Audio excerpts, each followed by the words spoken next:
Tauros, the bull Pokemon. These days, Tauros is most notorious for blocking roads and being the North American Pokemon Go exclusive. Back in the day in the original series, Ash caught a whole herd of 30 Tauros in an episode that was, funnily enough, banned outside of Japan. As far as we know, maybe he came to America to get them. But that still leaves the question, how good was Tauros actually? In this video, we'll be talking about these competitive formats. In Gen 1, if you watch any of our other videos, you've probably heard me talk about Tauros already. Tauros was the undisputed king of Gen 1 overused, with every single aspect of what defined the Gen 1 metagame coming together to ensure Tauros could benefit from all of them. Good speed? Check. Normal type stab? Check. Even Tauros' special stat wasn't that bad, so let's talk about why all these things made it great.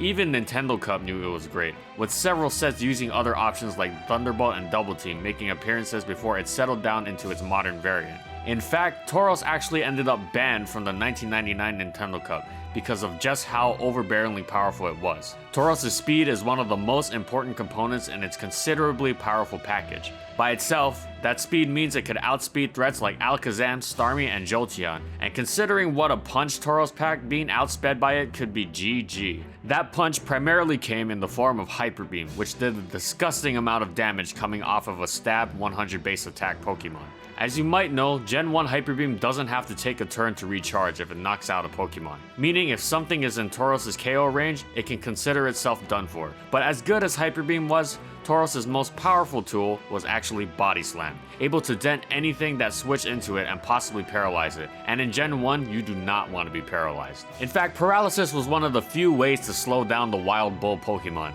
but even then, your paralyzers, namely bulky water types, had to be at full health just to get the paralysis off. Alakazam and Chansey could also paralyze it, but were even more vulnerable to Tauros' brute strength. You might be thinking, with all this normal stab, couldn't rock type stop it? Well, sure, that is if Tauros didn't have Blizzard, which destroyed Golem and Rhydon. All things said, Tauros was just way too good in Gen 1, with even its checks unable to beat it in a straight up fight. In Gen 2, Tauros brought a similar amount of firepower to the table, but the things that had made it great were largely Gen 1 specific. The special split dropped Tauros' special attack to a measly 40 from the acceptable 70 it had in the past generation, meaning Blizzard was no longer an option. What's more, the introduction of steel types, Skarmory and Fortress to be exact, meant Tauros could now be pretty effectively walled, with not even Earthquake managing to significantly damage them due to their other typings. Finally, Tauros lost access to its big finisher in Hyper Beam because it got nerfed.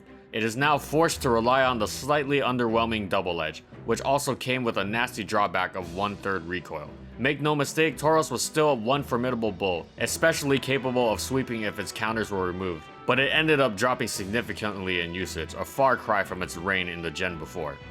Tauros filled pretty much the exact same niche going into Gen 3, a terrifying late game sweeper once the battle was set for it to take over. The way it went about it though was significantly different. Choice Band meant Tauros' power reached even higher levels, and the advent of Intimidate gave Tauros some additional switches it would have had to reach for before. There were a few new steel types that could have posed problems, Jirachi and Metagross, but they didn't pack the same ground type resistances that Fortress and Skarmory did, meaning Earthquake still was a scary prospect. One quirky change that Tauros had to make was the addition of Hidden Power Ghost. With Gengar now able to levitate, Hidden Power Ghost allowed Tauros to still chunk it if used to nullify its other moves. Tauros stayed right where it was, in borderline, as a strong but slightly uncommon late game cleaner. With Gen 4, however, Tauros found itself in a place it had never been before, the lower tiers. Standard defensive cores like Milotic, Registeel, and Stealth Rock setters just stalled out Tauros to no end. And even in the lower tiers, other normal types ended up classing it a lot. Kangaskhan had Scrappy, allowing it to hit ghost types, and Ursaring could run Sword Dance to eventually break through those walls, which Tauros struggled against. As a result of this, Tauros ended up down in Never Use, an unfamiliar designation for what was once the king of Red, Blue, and Yellow. Generation 5 brought a slight glimmer of hope to Tauros in another great ability, Sheer Force, allowing it to bypass Life Orb recoil and dish out hefty doses of damage from moves like Rock Climb and Zen Headbutt. Unfortunately, the meta was even more unkind to Tauros now. The plethora of fast fighting types in Gen 5, or even just slow fighting types with Mach Punch, meant it couldn't compete in overuse or underuse. Its problems were compounded by bulky ghost types like Cofagrigus and Dusknoir, and in rarely used, Tauros' once great 110 speed just can't quite keep up anymore. Once again, Tauros is in Never Use, where it excels, but excelling in Never Use is sort of like winning amateur bracket at a Smash tournament. Over in the VGC side of things, Tauros had one interesting gimmick playing on the one ability we haven't talked about yet, Anger Point.